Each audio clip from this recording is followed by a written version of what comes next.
नमस्कार मित्रांनो, स्वागत आहे तुमचं आपल्या या यूट्यूब चॅनलवरती। चॅनलवर नवीन असाल तर चॅनलला सबस्क्राईब करा आणि अशाच नवनवीन अपडेट्स आपल्या चॅनलवरती पाहत राहा।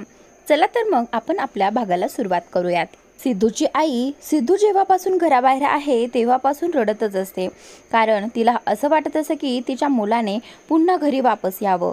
तर आता इथे ती अन्नाचा एक कणही देखील खात नसते। त्यावेळी सिंचना आणि निलंबरी म्हणत असतात की आई अगं काहीतरी खाऊन घे, नाही तर तुझी तब्येत खराब होईल। पण त्यानंतर आता इथे संपतरावांची जी आजी आहे ती म्हणते की अगं काय रडतेस, बंद कर हे सगळं। तर आता तेवढ्यातच तिथे अधिराज आलेला आहे, जो सिद्धूला आणण्यासाठी गेलेला होता। पण त्यानंतर तो एकटाच आलेला पाहून आता सिद्धूची आई आणखीनच रडायला लागते आणि अधिराजला विचारू लागते की काय झालं, सिद्धू नाही आला का? तर आता अधिराज म्हणतो की नाही आई, सिद्धू नाही आला। सिद्धू खूप हट्टी आहे, तुला माहीत आहे, आणि तो भावनाला घेतल्याशिवाय येणार नाही। त्याचा फक्त एकच हट्ट आहे, त्याला भावनाशी लग्न करायचे आणि लग्न करूनच तिला या घरात घेऊन यायचे। त्यानंतर आता इथे सिद्धूच्या आईला आता सिंचना आणि निलंबरी आत घेऊन जातात आणि तिला सांगतात की आई गप्प बस, अगं सिद्धू येईल। सिंचना तिला समजावत असते। तर आता इकडे मात्र आजी जी आहे ती आता आणखीनच तापलेली आहे, सिद्धू कसा घरी येत नाही तेच मी बघते। तर आता असं ती म्हणत असते। तर त्यानंतर आता इकडे लक्ष्मी जी आहे ती झोपलेली आहे, पण तिला आता इथे विजेचा आवाज येत असतो। पावसाचं वातावरण झालेलं आहे आणि विजा चमकत असतात। विजांची गडगडाहट तिला ऐकायला येत असते। त्यावेळी आता तिला झोपच लागत नाही, कारण दारात सिद्धू उभा असतो हे तिला माहीत आहे। तिला सिद्धूची काळजी वाटते। ज्याप्रमाणे सिद्धूने लक्ष्मीची काळजी घेतली, त्याप्रमाणे आता तिला देखील सिद्धूची काळजी वाटू लागते आणि सिद्धूने जी जी काही मदत लक्ष्मीला केली ते सगळं तिला आठवू लागतं। देवासमोर हात जोडून लक्ष्मी देवाला म्हणत असते की मला काहीतरी कौल दे ना बाप्पा। हे बघ, मला माहीत आहे सिद्धूने माझी खूप मदत केली, पण तो वाईट मुलगा आहे असं ती मनात म्हणत असते।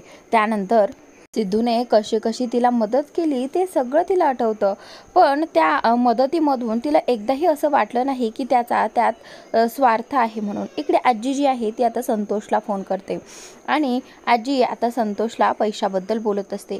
तर आता सुद्धा आजीला खूप ऐकवतो आणि आता इथे फोन ठेवून देतो। त्यानंतर आता इकडे संतोषची जी बायको आहे ती आता उठते आणि संतोषला म्हणते की काय चाललंय तुम्ही, अहो आता रात्र झाली आहे, आता तरी झोपा, सारखं पैसे पैसे करत काय करत असं सारखं पैसे पैसे। हे पहा, आता भावनाताईच्या लग्नाचा विचार करा। मी तर म्हणते सिद्धूशी आणि सिद्धूचं आणि भावनाचं लग्न कसं होतंय हे बघायला पाहिजे तुम्ही आता। त्यानंतर आता इथे तो जो संतोष आहे तो तिला झोपायला सांगतो आणि गप्प बसायला सांगतो। इकडे सिद्धूच्या घरी आता सिद्धूचा भाऊ आणि सिंचना हे दोघेही जण आता सिद्धू कसा घरी येईल ते पाहत असतात। त्यावेळी आता सिद्धूचा भाऊ म्हणतो की मला तर असं वाटतं की भावनाला आपण लग्न करून या घरात आणलंच पाहिजे, आणि तशी ही भावना मुलगी वाईट नाही आहे। तर आता सिंचना म्हणते की हे बघ, तर तुला माहीत नाही आहे ते लोक कसे आहेत ते। तर आता अधिराज सिंचनाला समजावत असतो की दळवी फॅमिली खूप चांगली आहे आणि मला चांगल्या प्रकारे माहीत आहे। पण सिंचना मात्र आता हट्टाला पेटलेली असते, म्हणत असते की काहीही झालं तरी ती भावना या घरात येणार नाही, आणि सिद्धूची बायको म्हणून तर नाहीच नाही। इकडे पावसामध्ये त्या वातावरणामध्ये सिद्धू पूर्णपणे ओला झालेला असतो, तो भिजलेला आहे आणि हे वेंकीला आणि आरतीला दिसतं। वेंकीला ते सगळं पाहवत नाही। त्यावेळी वेंकी जो आहे तो त्याच्या अंगावरती टाकण्यासाठी एक ब्लँकेट घेऊन येतो आणि त्याचनंतर आता त्याची माफी मागू लागतो। तर आता सिद्धू वेंकीला म्हणतो की वेंकी तू का माफी मागत आहे, हे बघ तू माफी मागू नकोस। त्यानंतर सिद्धूला वेंकी भेटायला आल्यामुळे खूप बरं वाटतं। आरतीने त्याच्यासाठी जेवणसुद्धा आणलेलं असतं, पण सिद्धू मात्र काहीच खात नाही। आरती सिद्धूला म्हणते की आमच्या भावनाताईला एक दिवस नक्की तुमचं प्रेम कळेल, आणि आम्हाला तर कळालंच आहे तुमचं खूप प्रेम आहे ना भावनाताईवर। हे पहा, त्यांच्यासाठी तरी 2 घास खाऊन घ्या असं म्हणत आरती त्याला जेवायला सांगत असते। तर आता दुसऱ्या दिवशी इकडे भावनाचे जे बाबा आहेत ते लक्ष्मीला म्हणत असतात, लक्ष्मीला सांगत असतात सिद्धूबद्दल की मुलगा कसा आहे, तुला काय वाटतं, सिद्धू खरंच खूप वाईट आहे का? मला तर असं नाही वाटत, प्रेमात असं सगळं करतं ग माणूस, आपणही या वयातून गेलेलो आहोत आणि तुला चांगलंच माहीत आहे। तर आता तूही या सगळ्यावर विचार कर असं लक्ष्मीला ते सांगतात। इकडे जयंत झोपेतून उठलेला आहे आणि त्याला समोर जान्हवी दिसत नाही। तर आता तो खूपच कावरा बावरा झालेला आहे। त्याला वाटतं की माझी जानू मला सोडून गेली आहे आणि कुठेतरी कोणासोबत तरी गेली आहे। तर आता त्यावेळी तो घरभर तिला शोधू लागतो, पण जानू जी आहे ती बाहेरून घरी आलेली असते। तर आता जयंत खूप चिडतो तिच्यावरती, म्हणतो की जानू तू का गेली होतीस आणि मला असं सोडून का गेलीस, मला असं वाटलं मला तू कायमची सोडून गेलीस, असं म्हणत आता तो तिच्यावरती प्रचंड चिडलेला आहे। तर जानू जयंतला म्हणत असते की जयंत तू ऐकून तरी घे, अरे आपल्याला उद्या आईबाबांकडे जायचं आहे ना, म्हटलं तर आपण काहीतरी त्यांच्यासाठी काहीतरी घेऊन जायला हवं ना, म्हणूनच मी बाहेर हे फुलं आणण्यासाठी गेली होती। तर लगेच जयंत ते फुलं वगैरे हातात तसेच पकडतो, त्या गुलाबाच्या फुलाचे काटे सगळे आता जानूच्या हाताला टोचत असतात। तर त्यावेळी ती बोलत असते की जयंत अरे मला त्रास होतोय, हे बघ तू हात सोड माझे, पण जयंत मात्र तो घट्ट पकडून ठेवलेला असतात त्याने, आणि आता तिच्या हातात पूर्णपणे काटे घुसलेले आहेत। तर आता जयंतच्या लक्षात येतं, जयंत भानावर येतो आणि तिच्या हाताला रक्त पाहून पुन्हा एकदा त्याला तिची काळजी वाटू लागते। इकडे भावना जी आहे तिच्या रूममध्ये त्या मंगळसूत्राकडे पाहत बसलेली असते आणि ती खूपच दुःखी असते। आणि त्याचनंतर आता इथे तेवढ्यातच भावनाचे आई बाबा तिथे येतात रूममध्ये। ते रूममध्ये आल्यानंतर भावना त्यांना विचारू लागते की काय झालं बाबा। तर आता तेवढ्यात बाबा म्हणतात की भावना मला तुझ्याशी बोलायचं आहे। तर आता भावनाचे बाबा भावनाला सिद्धूबद्दल बोलतात, हे बघ मला माहीत आहे सिद्धूने जे काही केलं आहे ते चुकीचं आहे, पण हे बघ त्याचं तुझ्यावर खूप प्रेम आहे आणि मला हे असं वाटतं की आता तूही तुझ्या भविष्याचा विचार केला पाहिजे। तर त्या भावना म्हणते की पण बाबा तुम्हाला काय वाटतं, मी जर त्या सिद्धिराज गाडे पाटलांसोबत लग्न केलं तर त्या घरचे खुश होतील, त्या घरच्यांचा विचार केलाय तुम्ही?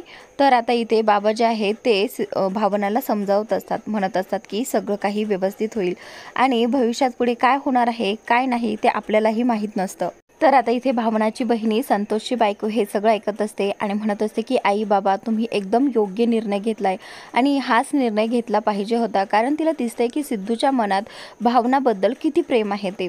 इकडे आता सिद्धूच्या घरी सिद्धूची होणारी बायको म्हणजेच पूर्वी आलेली आहे, कारण तिला कळालेलं आहे की सिद्धूने भावनासाठी वटपौर्णिमेची केली आहे आणि व्रत देखील केलं आहे। तर आता इथे नीलांबरी विचारते की तुला कसं काय कळालं, तर आता ती सांगते की गावभर ही बातमी पसरली आहे। तर आता आजी म्हणते की हे बघ सिद्धू कसा जरी वागत असला तरी मी त्याला वटणीवर आणेल, तू काळजी करू नको।